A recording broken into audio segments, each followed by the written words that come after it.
Hello friends, welcome to our channel Mechanical Motivator.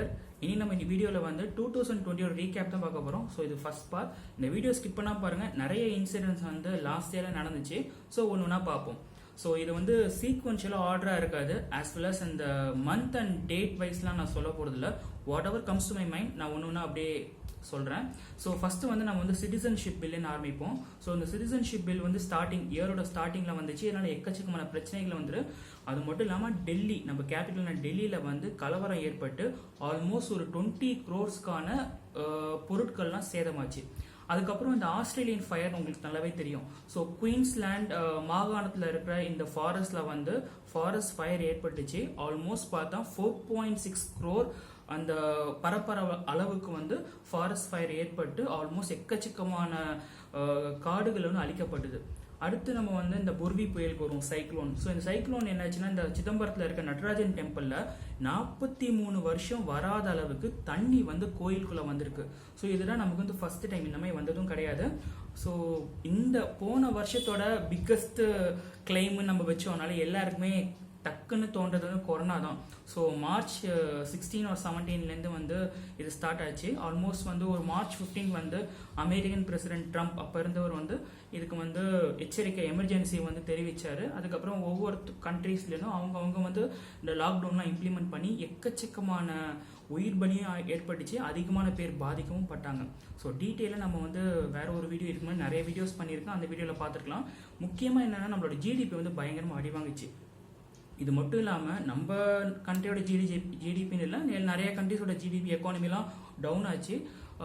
ஒரு நல்ல விஷயம் இல்லை, ஆக்சுவலாக இந்த பொல்யூஷன் வந்து ஓரளவுக்கு கண்ட்ரோல் ஆச்சு. ஏன்னா எந்த ஒரு வெஹிக்கல்ஸுமே வந்து உள்ள வெளியே போகிறதும் கிடையாது. ஸோ அதிகமான எரிபொருளும் யூஸ் பண்ணாதனால வந்து நமக்கு வந்து சைனாவில் வந்து ஆல்மோஸ்ட் ஒரு 26% வந்து பொல்யூஷன் வந்து கம்மியாக இருக்கு.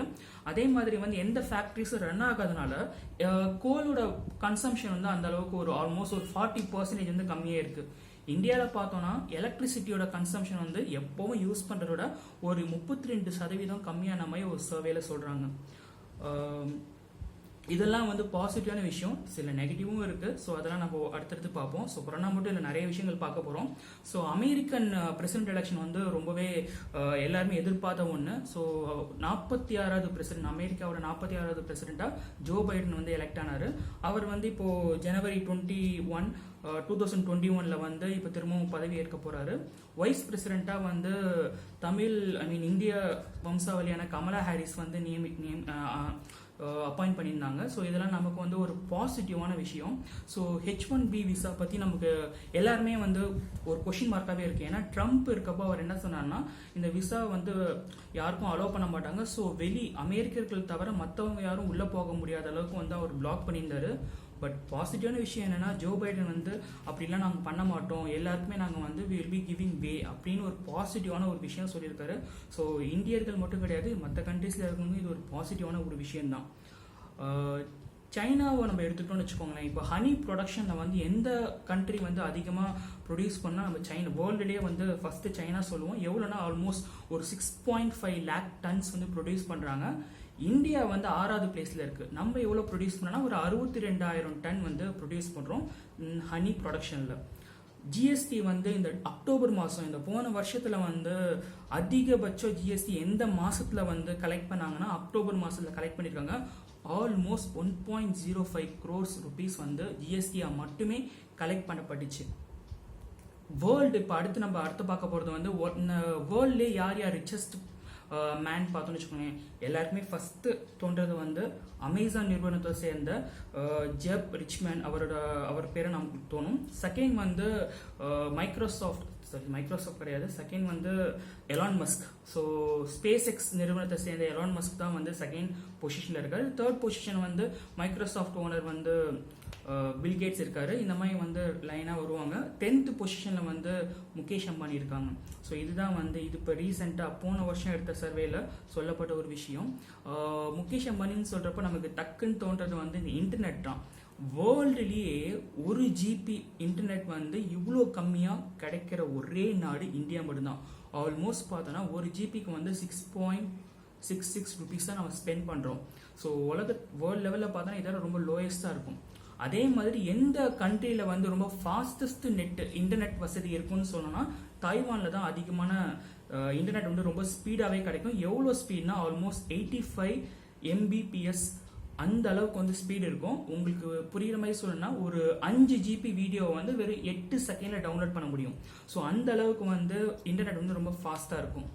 நம்ம நெக்ஸ்ட் பார்க்க போகிறது வந்து ஆட்டோமொபைல் செக்டருக்கு ரிலேட்டடான ஒரு விஷயம். இது ஆக்சுவலாக ஒரு டிஸ்அட்வான்டேஜ் கூட சொல்லலாம். என்னன்னா அமெரிக்கா நிறுவனத்தை சேர்ந்த ஹார்லி டேவிட்சன் இந்த பைக்கை வந்து இந்தியாவில் இனிமே விற்கவோ இல்லை உற்பத்தி பண்ணவோ அலோவ் பண்ண மாட்டாங்கன்ற மாதிரி வந்து கவர்மெண்ட் வந்து முடிவு பண்ணியிருக்காங்க. ஸோ யாரெல்லாம் இந்த ஆட்டோமொபைல் பிரியர்களாக இருப்பாங்களோ அவங்களுக்கு வந்து இது ஒரு சின்ன சேடான நியூஸ். ட்விட்டர் பக்கம் போனால் நிறைய நியூஸ் இருக்கு. ஸோ ஒரு சுவாரஸ்யமான விஷயம்னா அந்த ஆர்பிஐல reserve bank of India so almost பார்த்தோன்னா ஒரு 10 lakh ஃபாலோவர்ஸ் வந்து ட்விட்டர் அக்கௌண்ட்ல வந்து அதை ஃபாலோ பண்ணிட்டு இருக்காங்க. நெக்ஸ்ட் வந்து இப்போ நம்ம ரீசெண்டாக இந்த சோலார் சிஸ்டம்லாம் பார்த்தோம். இந்த ஜூபிட்டரும் சேட்டர்னும் ஒரே நேர்கோட்டில் வந்து மீட் ஆச்சு. இது எப்போ நடக்கும்னா 20 வருஷத்துக்கு ஒரு வாட்டி தாங்க நடக்கும். இதுக்கு முன்னாடி எப்போ நடந்துச்சுன்னு சொன்னோன்னா ஒரு ஜூலை 1623 அப்போ தான் இது நடந்துச்சு. ஆல்மோஸ்ட் பார்த்தோன்னா ஒரு 398 இயர்ஸ்க்கு அப்புறம் தான் இது திரும்பவும் நிகழ்ந்துச்சு. இதுக்கப்புறம் எப்போ நடக்கும்னு பார்த்தோன்னா ஒரு 2080 தான் பாசிபிளாக இருக்குன்ற மாதிரி சயின்டிஸ்ட் சொல்கிறாங்க. ஸ்பேஸ் நம்ம போகிறப்போ இப்போ நம்ம இஸ்ரோவோட ஹெட் வந்து சிவன் இருக்கார்ல, அவர் வந்து ஒரு ப்ராஜெக்ட்ல வந்து ஒரு 4 சயின்டிஸ்டை வந்து அப்பாயிண்ட் பண்ணியிருக்காங்க, ஐ மீன் நியமிச்சிருக்காங்க. எதுக்குன்னா இங்கேருந்து திருப்பி ஸ்பேஸ்க்கு போகிறதுக்கு வந்து ஒரு ப்ராஜெக்ட் மூலமாக அலோகேட் பண்ணியிருக்காங்க. அது மட்டும் இல்லாமல் 2020 நம்ம ஒரு ராக்கெட்டும் நம்ம லான்ச் பண்ணியிருக்கோம். ஸோ PSLV C49 ராக்கெட்டு இது வந்து என்னன்னா EOS-1 சொல்லுவாங்க. இந்த சேட்டலைட் வந்து நம்ம வந்து ஸ்பேஸில் வந்து செலுத்தியிருக்கோம். இப்போ நம்ம மட்டும் கிடையாதுங்க, இதோட சேர்த்து ஒரு 9 சேட்டலைட்ஸுமே ஸ்பேஸில் வந்து செலுத்தியிருக்காங்க. இந்த 9 சேட்டலைட்ஸ் வந்து வேற வேற கண்ட்ரீஸை சேர்ந்தவங்க வந்து செலுத்தியிருக்காங்க. உதாரணத்துக்கு வந்து அமெரிக்காலன்னு ஒரு 4 சேட்டலைட்டும், லக்ஷன்பர்க்லேருந்து சேர்ந்து ஒரு 4 சேட்டலைட்டும், லூதியானான்ற கண்ட்ரிலேருந்து சேர்ந்து ஒரு சேட்டலைட்டும், மொத்தம் ஒரு 9 சேட்டலைட் பிளஸ் நம்ம இந்தியாவோட சேட்டலைட்டை வந்து ஸ்பேஸ்ல வந்து செலுத்தியிருக்காங்க. இது வந்து ஒரு பாசிட்டிவான விஷயம். ஏன்னா இப்போ ஸ்பேஸை நோக்கி தான் எல்லாருமே பயணிச்சுட்டே இருக்காங்க. ஸோ அதனால வந்து இது ரொம்ப பெரிய விஷயம் தான். ஸ்பேஸ்ல இருக்க இன்டர்நேஷனல் ஸ்பேஸ் சென்டர்னு சொல்லுவாங்க. அங்கேருந்து இருக்க ஒரு 2 சயின்டிஸ்ட் வந்து பூமிக்கு வந்து கொண்டு வந்திருக்காங்க. ஸோ யாருன்னா நாசா தான், வேற யார் இருப்பாங்க, நாசா தான் கொண்டு வந்திருக்காங்க. அவங்க எதை யூஸ் பண்ணாங்கன்னா இந்த டிராகன் ஜெட், ஸ்பேஸ் ஜெட்ன்ற ஒரு மீடியம் மூலமா என்ன பண்ணியிருக்காங்கன்னா 2 சயின்டிஸ்டை வந்து ஸ்பேஸ் சென்டர்லேருந்து திரும்பவும் வந்து பூமிக்கு கொண்டு வந்திருக்காங்க. ஸோ மூன் இப்போ ஆல்மோஸ்ட் இதுக்கு முன்னாடி கூட 2-3 வீடியோஸ் நான் போட்டிருந்தேன் இந்த மூன் ரிலேட்டடா. ஸோ அதில் வந்து மெயினாக என்னன்னா சைனா இப்போ ரீசெண்டாக சாங்ஃபைன்ற ஒரு சேட்டலைட் வந்து சேட்டலைட் வந்து மூணுக்கு அனுப்பிச்சிருக்காங்க. அது என்ன பண்ணுன்னா அங்கே ஃபுல்லாகவே ராக் இதாக இருக்கும். அங்கேருந்து வந்து சாண்ட் பார்ட்டிகல்ஸ்லாம் கலெக்ட் பண்ணிட்டு ரிசர்ச் பண்ணுறதுக்காக சைனா வந்து ரொம்பவே மும்முரமாக அதில் ரிசர்ச்சில் வந்து ஈடுபட்டிருக்காங்க. ஸோ இது மூன் ஆகட்டும் இல்லை ஜூபிட்டர், மார்ஸ் இந்த மாதிரி எதுவாகட்டும், நம்ம என்ன பண்ணுறோம்னா இப்போ நம்ம பூமியை தவிர வேற எந்தெந்த கிரகத்தில் வந்து வாழ்றதுக்கான வசதிகள் இருக்குன்னு தேடி போயிட்டு இருக்காங்க. அது மட்டும் இல்லாமல் இந்த கொலராடோ யூனிவர்சிட்டின்னு ஒரு யூனிவர்சிட்டியில் என்ன சொல்கிறாங்கன்னா மூணில் அதிகபட்ச தண்ணி இருக்குது. ஸோ மனுஷங்க உயிர் வாழ்றதுக்கு தண்ணி, காற்று இது ரெண்டுமே மினிமம் பேசிக் ரெக்குவயர்மெண்ட், இது இருந்தாலே போதும். ஸோ அதனால தான் வந்து எல்லாருமே மூணை நோக்கி போகிறதுக்கான முக்கியமான காரணம். ஸோ இன்னொரு செய்தி என்னன்னா இந்த இன்டர்நேஷனல் ஸ்பேஸ் சென்டர்ல இருக்கலாம் இந்த ஒரு வருஷத்துல ஆல்மோஸ்ட் பார்த்தா ஒரு 328 டேஸா ஒருத்தவங்க வந்து அதில் ஒர்க் பண்ணியிருக்காங்க. ஒரு உமன் தான் ஒர்க் பண்ணியிருக்காங்க, கிறிஸ்டியானா ஜோன்ஸ்ன்னு சொல்லுவாங்க. அவங்க வந்து 328 டேஸ் வந்து ஒர்க் பண்ணனால அது கின்னஸ்லேயே ரெக்கார்டில் வந்து எடுத்துக்கிட்டாங்க. இதுக்கு முன்னாடி இருந்தவங்க வந்து பார்த்தா போக்கி வீனஸ்ன்னுப்பாங்க. அவங்க வந்து ஒரு 289 டேஸ் தான் வந்து ஸ்பேஸ் சென்டர்ல ரைட் ஃப்ரம் ஸ்டார்டிங்லேருந்து இருந்திருக்காங்க. நெக்ஸ்ட் வந்து மின்னல் வேகத்தில் ஒரு நம்மளோட ஜேர்னி வந்து மின்னல் வேகத்தில் இருக்கும்னு சொன்னால் நமக்கு எவ்வளோ ஆச்சரியமாக இருக்கும். அது வந்து நிகழ்த்தியிருக்காங்க. ஸோ ஹைப்பர் லூப் டெக்னாலஜி மூலமாக பேசஞ்சர்ஸை வச்சு அவங்க வந்து ட்ரெயின் பண்ணியிருக்காங்க. ட்ரெயினில் ரிஹர்சல் பார்த்துருக்காங்க. எந்த கம்பெனினா வெர்ஜின் கம்பெனி, ஜப்பானை சேர்ந்த கம்பெனி என்ன பண்ணியிருக்காங்கன்னா மின்னல் வேகத்தில் போகக்கூடிய ஒரு இதை வந்து சோதிச்சும் பார்த்துருக்காங்க.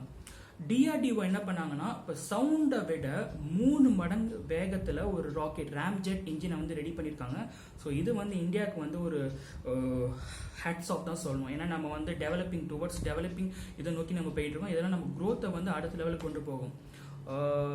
இந்த பக்கம் அமெரிக்கா வரும். ஸோ அமெரிக்காவில் என்ன பண்ணாங்கன்னா ரோபோட்டிக் போட் வந்து ரெடி பண்ணியிருக்காங்க. ஸோ ரோபோட்டிக் போட் மூலமாக என்ன பண்ணுவாங்கன்னா இந்த 2 பேர் உள்ள உட்கார மாதிரியும் ஆட்டோமேட்டிக்காக அது செல்ஃபாக இயங்குற மாதிரி ஒரு ரோபோட்டிக் போட் டெவலப் பண்ணியிருக்காங்க. ஸோ இது வந்து ஒரு பாசிட்டிவான விஷயம். நாசாவும் யூரோப்பியன் கண்ட்ரிஸும் சேர்ந்து ஒரு ப்ராஜெக்ட்ல ஈடுபட்டிருக்காங்க. என்னன்னா சீயோட லெவலை எந்த அளவுக்கு துல்லியமா நம்மளால கணக்கிட முடியுன்ற மாதிரி. இது வந்து சென்டினல்-6ன்ற மாதிரி ஒரு ப்ராஜெக்ட். இதுல என்ன பண்ணிருக்காங்கன்னா ரெண்டு நாடுமே நாசா as well as யூரோப்லாம் சேர்ந்து வந்து ஒன்று ரெடி பண்ணியிருக்காங்க. ஸோ இது வந்து ஒரு நம்ம டெக்னாலஜியில வந்து அடுத்த லெவலுக்கு கொண்டு போறதுக்கான ஒரு அடித்தளம்னு சொல்லலாம். கூகுள் நம்ம பார்த்தோம்னா கூகுள் என்ன பண்ணிருக்காங்கன்னா ஒரு அல்காரிதம் ரெடி பண்ணிருக்காங்க. இப்போ எப்படின்னா எந்தெந்த சிட்டிஸ்ல எந்தெந்த பிளான்ஸ் வந்து எந்தெந்த இடத்துல வந்து நம்ம வந்து வைக்கலாம் அப்படின்ற மாதிரி ஒரு அல்காரிதம் வந்து கூகுள்லேருந்து அவங்க ரெடி பண்ணியிருக்காங்க. ஸோ இது வந்து ஒரு குட் நியூஸ் தான் நமக்கு. ஸோ இப்போ டிசம்பர் 10 ஆச்சுன்னா எல்லாருக்கும் தெரியும் ஆல்மோஸ்ட் இந்த நியூ பார்லிமெண்ட் கட்டுறதுக்கான நம்ம பிரதமர் மோடிஜி வந்து அடிக்கல் நாட்டியிருக்காரு. ஸோ இந்த நியூ பார்லிமெண்டோட சிறப்பு அம்சம் எக்கச்சக்கமாக இருக்கு. ஸோ ஷார்ட் அண்ட் ஸ்வீட்டாக சொல்லிடுறேன். இது வந்து 3 times figure than Lok Sabha and Rajya Sabha. So இப்போ இருக்கிறதுல பிரிட்டிஷ் காலத்தில் கட்டினதுனா இப்பவும் இருக்கு. இப்போ ஏன் வந்து அதை பெருசாக கை வைக்கலன்னா நம்ம அதில் ஏதாவது மாடிஃபிகேஷன் பண்ணால் கூட சம்டைம்ஸ் வந்து அது மொத்தமாக அந்த பேஸ்மெண்ட் வந்து விரிசல் ஏற்படுறதுக்கான வாய்ப்பு இருக்கும். அதனால வந்து இதுக்கு போகாம புதுசாகவே ஒரு புது பார்லிமெண்ட் கட்டலான்ற பிளானுக்கு போயிருக்காங்க. ஸோ இது எப்போ முடிப்பாங்கன்னா இன்னும் கரெக்டாக சொல்ல. ஸோ டிசம்பர் 10 தான் வந்து அவங்க அடிக்கல் நாட்டியிருக்காங்க. ஸோ இப்போ நம்ம டெல்லி சைடு போனால இப்போ அடுத்து நமக்கு எல்லாருக்குமே தோன்ற ஒரு விஷயம் வந்து ஃபார்மர்ஸ் ப்ரொட்டஸ்ட் தான். ஆல்மோஸ்ட் ஒரு 39 days வந்து இந்த ப்ரொட்டஸ்ட் நடந்துட்டு இருக்கு. இது ஆல்மோஸ்ட் ஒரு நவம்பர் 26 ஸ்டார்ட் ஆச்சு. பஞ்சாப், ஹரியானா, ராஜஸ்தான்ல இருக்க ஃபார்மர்ஸ் வந்து இதை ஸ்டார்ட் பண்ணாங்க இந்த வேளாண் சட்டத்துக்கு எதிராக. ஸோ பக்கத்தில் இருக்க 2-3 ஸ்டேட்ல இருக்க ஃபார்மர்ஸும் எல்லாருமே ஜாயின் பண்ணிக்கிட்டாங்க. ஆல்மோஸ்ட் இப்போ கேபிட்டல் டெல்லினால அங்கே பிளாக் பண்ணனா கண்டிப்பாக இந்த மொத்த இந்தியாவும் திரும்பி பார்க்கணுன்றதுக்காக அவங்க பண்ணியிருக்காங்க. ஒரு 6 கட்ட பேச்சுவார்த்தை போச்சு. பட் ஆனால் அது பெருசாக அந்த அளவுக்கு பயனளிக்கல. இவங்க சொல்ற கண்டிஷன்ஸ்க்கு வந்து அவங்க இன்னும் அக்செப்ட் பண்ண மாட்டாங்க. பட் ஆனால் இப்போ இன்னும் இதுல வந்து என்ன ஒரு சேட் பார்ட்னா இப்போ லாஸ்ட் ஒரு 2 daysல வந்து ஆல்மோஸ்ட் ஒரு 6 பேர் இறந்துருக்காங்க. இது டிசம்பர் மந்த் டெல்லியில எந்த அளவுக்கு குளிர் இருக்குன்னு யோசிச்சு கூட பார்க்க முடியாது. அந்த மாதிரி ஒரு நேரத்துலையும் அத்தனை பேர் ப்ரொட்டஸ்ட் பண்றாங்கன்னா அவங்க மன வலிமையும் சரி உடல் வலிமையும் சரி பாராட்டியே ஆகணும். கவர்மெண்ட் இதுக்காக குயிக்கா ஸ்டெப்ஸ் எடுத்தாங்கன்னா ரொம்ப ஹாப்பியான ஒரு விஷயமா தான் இருக்கும். இன்னொரு நமக்கு எல்லாருக்குமே கொஞ்சம் கஷ்டமான விஷயம்னா நம்ம தலை தோனியும் சின்ன தலை ரெய்னாவும் ரிட்டையர் ஆயிட்டாங்க.